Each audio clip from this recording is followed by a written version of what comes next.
बिस्मिल्लाहिर्रहमानिर्रहीम। अस्सलाम वालेकुम नाज़रीन। आज दो चीज़ों के ऊपर बात करेंगे। एक, रियासत पाकिस्तान ने अज़्म इस्तेकाम ऑपरेशन का फैसला कर लिया है, काबीना ने इसकी मंजूरी दे दी है। इस ऑपरेशन की कौन कौन सी सियासी जमातें मुखालफत कर रही हैं, कौन कौन सी सियासी जमातें इसके हक में यानी कि फैसला दे रही हैं कि ऐसा होना चाहिए, इसको सपोर्ट कर रही हैं, और कौन कौन सी सियासी जमातें मुनाफकत से काम ले रही हैं, इसके ऊपर नाज़रीन बात करेंगे। दूसरे नंबर पे, आए रोज कोई ना कोई सहाफ़ी खुल के कादियानियों के हक में बयान दे देता है। अब मुजीबुर रहमान शामी ने खुल के कादियानियों के हक में बयान दिया, उनको सपोर्ट किया। यकीनन जब कोई भी सहाफ़ी खुल के बयान देता है तो खासकर तहरीक लबैक वालों को बहुत ज़्यादा परेशानी होती है। मैं समझता हूँ कि जो भी सहाफ़ी खुल के या जो लोग खुल के कादियानियों को सपोर्ट कर रहे हैं, उनसे कादियानियों को कुछ फ़ायदा हो या ना हो, हाँ अलबत्ता तहरीक लबैक को वो बहुत ज़्यादा फ़ायदा पहुँचा रहे हैं। वो किस तरह, इसके ऊपर बात करेंगे। पहले नाज़रीन बात करते हैं ऑपरेशन से के मतलब। ऑपरेशन के मतलब बात करने से पहले मेरी गुजारिश है कि जिन दोस्तों ने अभी तक चैनल सब्सक्राइब नहीं किया तो प्लीज़ उसे सब्सक्राइब कर दें और बेल आइकन को भी लाजमी प्रेस करें। नाज़रीन, रियासत पाकिस्तान ने दहशतगर्दों के खिलाफ एक ऑपरेशन की तैयारी की है जिसको नाम दिया गया अज़्म इस्तेकाम, और इस ऑपरेशन की वफाकी काबीना ने मंजूरी दे दी है और ये यकीनन KPK और बलूचिस्तान के इलाकों में होगा। और इस ऑपरेशन की कई सियासी जमातें खुल के मुखालफत कर रही हैं और कई इसको सपोर्ट कर रही हैं। यकीनन तहरीक लबैक पाकिस्तान की एक बहुत बड़ी सियासी जमात है, उसका मौक़िफ़ भी आना चाहिए कि वो इस ऑपरेशन के मुतालिक क्या कहती है, इसको सपोर्ट करती है या इसकी मुखालफत करती है। लेकिन मैंने इसके ऊपर बात नहीं करनी है कि ये ऑपरेशन जो हो रहा है ये ठीक हो रहा है या गलत हो रहा है, जो इसको सपोर्ट कर रहे हैं वो ठीक हैं या जो इसकी मुखालफत कर रहे हैं वो ठीक हैं। इसके ऊपर बात नहीं करनी है। बात करनी है कि जो मुनाफकत से काम ले रहे हैं, जो सियासी जमातें इसकी मुखालफत कर रही हैं, उनका अपना मौक़िफ़ है, उनके अपने दलाइल हैं, उनके पास कुछ एतराज़ हैं, तहफ़्फ़ुज़ात हैं कि भाई हम इसको सपोर्ट नहीं करते। उनके तहफ़्फ़ुज़ात ठीक भी हो सकते हैं, गलत भी हो सकते हैं। जो सियासी जमातें इनको सपोर्ट कर रही हैं वो इनके कुछ फ़ायदे बता रही हैं, वो यकीनन फ़ायदे भी हो सकते हैं, नुकसान भी हो सकता है, कुछ भी हो सकता है। लेकिन एतराज़ किसके ऊपर है कि जो मुनाफकत से काम रहे हैं। अगर तहरीक लबैक का भी खुल के मौक़िफ़ सामने नहीं आया है, तहरीक लबैक इसके हक में फैसला करती है या इसकी मुखालफत करती है, इससे कोई फ़र्क नहीं पड़ता है, उसका अपना एक मौक़िफ़ होगा। लेकिन मैंने जिस चीज़ के ऊपर बात करनी है वो करती है मुनाफकत के ऊपर कि कौन सी सियासी जमातें मुनाफकत से काम ले रही हैं। आज से कुछ अर्सा पहले मुबशर लकमान के प्रोग्राम में हाफिज साद रिजवी साहब के ऊपर सवाल किया गया इमरान खान के मुतालिक, तो हाफिज साद रिजवी साहब ने कहा था कि ये मुनाफिक आज़म है, तो उसने ऐसे नहीं कह दिया था। अब उसकी जमात PTI मुनाफिकत से काम ले रही है। इसके मुतालिक अली अमीन गंडापुर ऐसी चाल चल रहा है। अब पूरी जो PTI है वो इस ऑपरेशन की मुखालफत कर रही है कि जी ये ऑपरेशन नहीं होना चाहिए। अब मुझे जो एतराज़ है वो इनकी मुखालफत के ऊपर नहीं है कि ये मुखालफत क्यों कर रहे हैं। मुखालफत तो MQM भी कर रही है, मुखालफत तो मौलाना फजल रहमान भी कर रहा है, लेकिन ये मुनाफकत से काम ले रहा है। किस तरह ये PTI वर्कर को बेवकूफ़ बना रहे हैं, वो आए रोज़ PTI वर्कर को बेवकूफ़ बनाते हैं। अब ऑपरेशन जो होगा वो KPK से होगा और KPK का जो वज़ीर आला है वो अली अमीन गंडापुर है। अली अमीन गंडापुर की इजाज़त के बगैर वहाँ ऑपरेशन नहीं हो सकता है।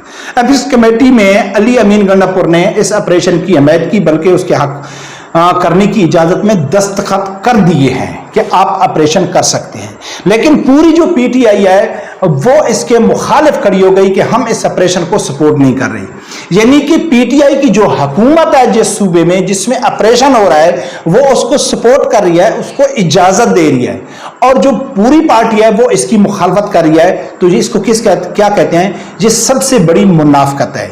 यानी आवाम को कंफ्यूज करना, कारकुनों को समझ भी ना लगे कि यार हम मुखालफत कर, ये दोनों चाल चल रहे हैं। क्योंकि इसका जो रिजल्ट निकलेगा फिर उसी हवाले से, अगर इसका रिजल्ट अच्छा निकला तो कहेंगे जी वजीर आला तो अली अमीन गंडापुर था, उसने इजाजत दी थी, हम इसके ऑपरेशन के साथ थे। अगर इसके नतीजे बुरे निकलेंगे तो कहेंगे कि जी PTI तो इसकी मुखालफत कर रही थी। ये इस तरह मुनाफकत से काम लेते हैं। जब ये सवाल अली अमीन गंडापुर से किया गया कि भाई आपकी पूरी जमात इसकी मुखालफत कर रही है लेकिन आपने इसके हक में फैसला दिया, आपने साइन कर दिए, तो उसने ऐसा जहलाना, ऐसा यानी कि उसने बयान दिया कि यकीन माने कि आदमी हैरान हो जाता है। लेकिन गलती अली अमीन गंडापुर की नहीं है क्योंकि उसको मालूम है कि जो हमारे चाहने वाले हैं, जो हमारे सपोर्टर हैं, अल्लाह की ज़ात ने उनको दिमाग से फारिग ही रखा हुआ है।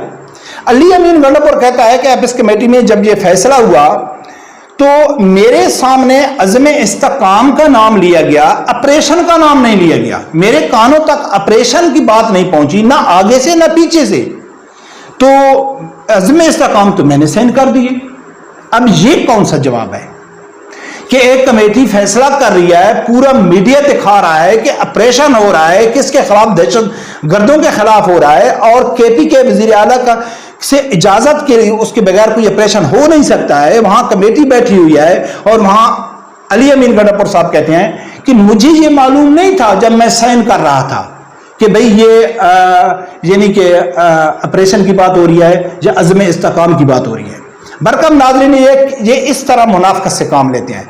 अगर अली अमीन गंडापुर वाकया ही इस ऑपरेशन के खिलाफ है या पीटीआई इस ऑपरेशन के खिलाफ है, ठीक है, तो फिर अली अमीन गंडापुर को जब ऑपरेशन शुरू हो तो इसको रोडों पे होना चाहिए, एहतजाज करना चाहिए, खुल के सामने आना चाहिए, इस्तीफा देना चाहिए कि भाई मैं तो नहीं इस ऑपरेशन के हक में। लेकिन अगर ये खामोशी से बैठा रहा और ऐसे बयानात दागते रहा तो इसका मकसद है कि जो भी हो रहा है वो अली अमीन गंडापुर की मर्जी से हो रहा है। जिस तरह इमरान खान ने अपने पौने 4 साल दौर में कौमी यूथ को बेवकूफ बनाया कि बाजवा के साथ खुद मिल के फैसले करता रहा, अपने इक़्तिदार के मजे लूटता रहा, और जब उसका इक़्तिदार चला गया तो वो कहता है ये तो बाजवा का फैसला था, ये तो एस्टेब्लिशमेंट का फैसला था, ये तो एजेंसियों का फैसला था, मैं तो मजबूर था। लेकिन इतना कोई यूथिया नहीं है कि उसको जवाब दे कि भाई जब इमरान खान साहब आपके खिलाफ फैसले हो रहे थे तो आप कुर्सी को चमड़ के क्यों बैठे हुए थे, आपने इस्तीफा क्यों नहीं दिया, आपने रोडों पे सामने क्यों नहीं आए। लेकिन ये फैसला भी कुछ इस तरह हो रहा है। तो नाज़रीन, अगर तहरीक लबैक का इसके ऊपर मौक़िफ़ आता है कि वो इसके हक में फैसला दे दिया या इसकी मुखालफत कर दिया है, वो मैटर नहीं करता है। हर आदमी सियासी जमात का अपना मौक़िफ़ है, लेकिन मुनाफकत से काम नहीं लेना चाहिए जो पीटीआई मुनाफकत से काम ले रही है। दूसरे नंबर पर नाज़रीन कि आए रोज अगर आप सोशल मीडिया में जाएं तो कोई भी बड़ा सहाफ़ी है वो आए रोज कादियानियों की मोहब्बत में, कादियानियों का दर्द उनको उठता है तो वो खुल के कादियानियों की सपोर्ट में आ जाते हैं। अब कल से मुजीब रहमान शामी ने एक बयान दिया है कि पाकिस्तान में एक ऐसा तबका है जिन वो अपने आप को अहमदी कहते हैं, हम उनको कादियानी कहते हैं, उनको किसी चीज़ की इजाज़त नहीं है, उनको कुर्बानी की इजाज़त नहीं है, उनके भी हकूक़ हैं, उनको भी आज़ादी होनी चाहिए। मुफ्ती मुजीब रहमान को उसने मुखातिब किया, मौलाना फजल रहमान को, तकी उस्मानी साहब को उसने मुखातिब किया कि इनके भी हकूक़ होने चाहिए। बड़ी बदकिस्मती की बात है कि आम से मुसलमान को पता है कि इनके हकूक़ नहीं हैं। अगर ये अपने आप को अक़लियत तस्लीम कर लें तो इनके बराबर के हकूक़ हैं।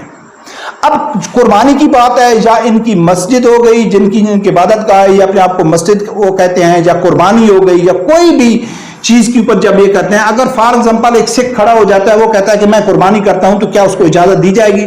नहीं दी गई। वो ऐसा करेंगे भी नहीं। कभी सुना है कोई सिख खड़ा होकर वो कहता है कि मैं कुर्बानी के दिनों में कुर्बानी करता हूं, या ईद उल फितर के दिन में मैं ईद पढ़ता हूं, ईद उल ज़ुहा के दिन में मैं कुर्बानी कर, नहीं, वो ऐसा नहीं करते। क्यों? वो उनका मजहब ही नहीं है, उनका दीन ही नहीं है, वो अक़लियत है, वो काफिर है, वो इस चीज़ को नहीं मानते। तो कादियानी तो के खिलाफ कादियानी से इख्तलाफ ही इसी चीज़ का है कि उनको पाकिस्तान के आईन में काफिर डिक्लेयर किया है कि वो मुसलमान नहीं है, तो वो मुसलमानों वाले काम नहीं कर सकते।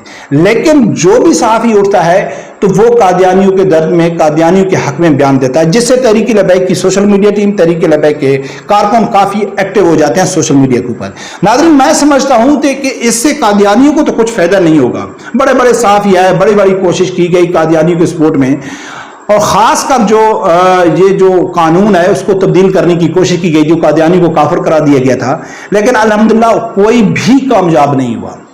इससे तहरीक लबैक को फायदा क्या हो रहा है? जब कोई भी सहाफ़ी ऐसा बयान देता है तो उसके बयान से कादियानियों को तो फायदा नहीं होता है। हाँ, तहरीक लबैक के जो कारकुन है वो काफी एक्टिव हो जाते हैं, वो खोल के सामने आ जाते हैं, उसको ऐसा मुंह तोड़ जवाब देते हैं कि वो उनको मुंह छुपाते फिर रहे होते हैं। यानी कि ये चार्ज रहते हैं, तहरीक लबैक के कारकुन जो सोशल मीडिया चार्ज रहती है, जब कोई भी ऐसा बयान देता है तो वो उठ के उसके खिलाफ खड़े हो जाते हैं। एक तो ये फायदा हो गया। दूसरे नंबर पे कि जो तहरीक लबैक का दावा है कि पाकिस्तान का जितना भी मेन स्ट्रीम मीडिया है ये सब यहूद नसारा का एजेंट है, ये मगरब के गुलाम है, कादियानियों के यार हैं।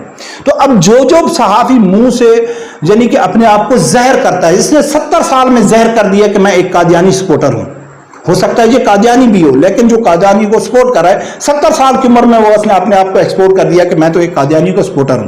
तो इससे जो तहरीक लबैक का दावा है कि पाकिस्तान का जितना भी मेन स्ट्रीम मीडिया में जितने भी सहाफी हैं वो मगरब के गुलाम हैं, तो वो ऐसा ऐसा सच साबित हो रहा है, कौम के सामने आ रहा है कि वाकई जो तहरीक लबैक कहती है वो ठीक ही कहती है। तो अल्हम्दुलिल्लाह इससे कोई परेशानी नहीं होनी चाहिए कि इनकी आवाज उठाने से कुछ होगा, लेकिन ये भी नून लीग का पालतू है, खास नून लीग का सपोर्टर है जो ये मुजीब रहमान शामी है। तो अल्हम्दुलिल्लाह इससे तहरीक लबैक के कारकुनों को मायूसी नहीं होनी चाहिए। ये कभी भी अपने मकसद में इंशाल्लाह कामयाब नहीं, जब तक पाकिस्तान में तहरीक लबैक है ये अपने मकसद में कभी भी कामयाब नहीं होंगे। रब परवरदिगार से यही दुआ है, अल्लाह ताला मेरे समझदार आदमी को हक सच सुनने की और उसके साथ खड़े होने की तौफीक अता फरमाए। अल्लाह हाफिज।